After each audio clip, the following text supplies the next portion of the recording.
I think beaver tails are getting ruined, and not for the reason that you might think. Let's talk about it. So the other day, I went near City Hall in Ottawa for beavertails, and it was really good. It was crispy, soft, but I noticed that since the last time that I had it, maybe like a year, 2 years ago, the size seems to have shrunk. They were just so much smaller. And it wasn't just me. I asked around, I asked my friends, and they seem to notice the same thing. I remember usually it just is hanging and it like kind of struggle to make sure you don't make a mess out of yourself. And it feels like where I usually go to for my fair share of beaver tails, they're just kind of cheapening out. Plus, the canal was barely open, so I couldn't get my beaver tail from my favorite spot there. Yes, this is all about Ottawa because yes, beaver tails are from Ottawa. They're vegetarian. It's not from an actual beaver, and it's a dessert. Anyways, so that's kind of the reason why I wanted to make beaver tails for myself, because I just wanted what I remembered to be the beaver tail experience that I first had all those years back in Ottawa. Now, beaver tail is a Canadian dessert and can be described like a flat donut. It is made from a pastry dough essentially, and it was invented in 1978 by Pam and Grant Hooker at the Kilalo Fair in the West End of Ottawa. And slowly, these awesome delicacies spread its way to the canal, to the city, to the market, and really just all over Canada. And if you're lucky, there are even locations in the States. So I push you to go and have your share. So let's look at how to make this classic dough. The ingredient set is very bare bones. So you want to first activate your yeast. So some room temperature water, yeast in a bowl, and then whisk it. And the way to check if your yeast is not dead is if you don't get bubbles after whisking vigorously. Try 20-30 seconds. Once you get that, get a large bowl or the bowl of your stand mixer or something, add in your flour, sugar, salt, give it a quick mix, and then add the yeast mixture. Then I'm going to slowly add in water at room temperature until that dough comes together.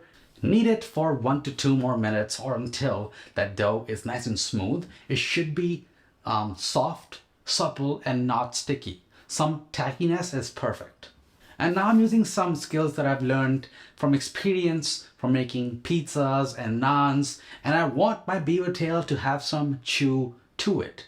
And we're going to develop the gluten by now transferring that dough onto your work surface and then just stretching and folding the dough. Now just form the dough into a ball, add it to a bowl, spray with some olive oil, and set it to proof for about 1 hour to 2 hours.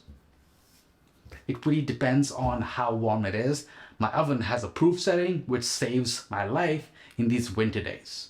After proofing, it's gonna look something like this. And if it doesn't, you need to proof for longer, maybe choose a different spot. I'm gonna divide that up into 6 different portions and then turn them into balls and then cover it so that they don't dry out. Now my oil is heating in this gigantic wok, I know, and oil is neutral, so nothing that will add any extra flavor to your beaver tails. And a way to test if the oil is perfectly hot is to get like a speck, like a little piece of dough, flatten it out lightly and then add it into your oil. And if it does not burn right away, or it does not sink right away, and it floats and slowly starts to bubble, turn golden brown, then it's perfect. If you want the temperature setting, then I'll put that in the recipe section down below.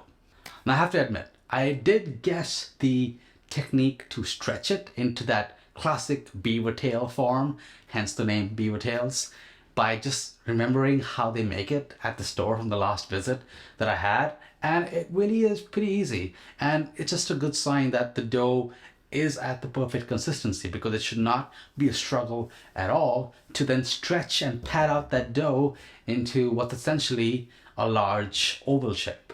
Make sure it's around about 1/4 inch thick. Don't go too thin. It's gonna absorb too much oil then, because it'll just be like crisp, and you want chew, not crisp. Then carefully and always away from you, add in the dough into the hot oil. And this part is actually really funny. You can see me and my wife just giggling, watching it bubble, float, and just enjoy its bath in the oil. It just is so cool how it starts to puff up. You want to turn it, make sure that each side is colored evenly. And for me, this color was perfect. And you can smell these beaver tails frying, by the way. You can smell that sweetness, and it's just perfect. Now, while that's happening, I have some cinnamon sugar that I have from a previous recipe. I'll link that down below. I'm also going to be making a s'more version of beaver tails. Now, that does not exist on the current beaver tail menu. There's so many variations of flavors that you can really just come up with, and really your imagination is your limit. Set that aside and let any excess oil go into paper towels, and then a wire rack will just help the bottom from not getting soggy while you're just getting yourself sorted. And let's just first start with the technique for putting the cinnamon sugar.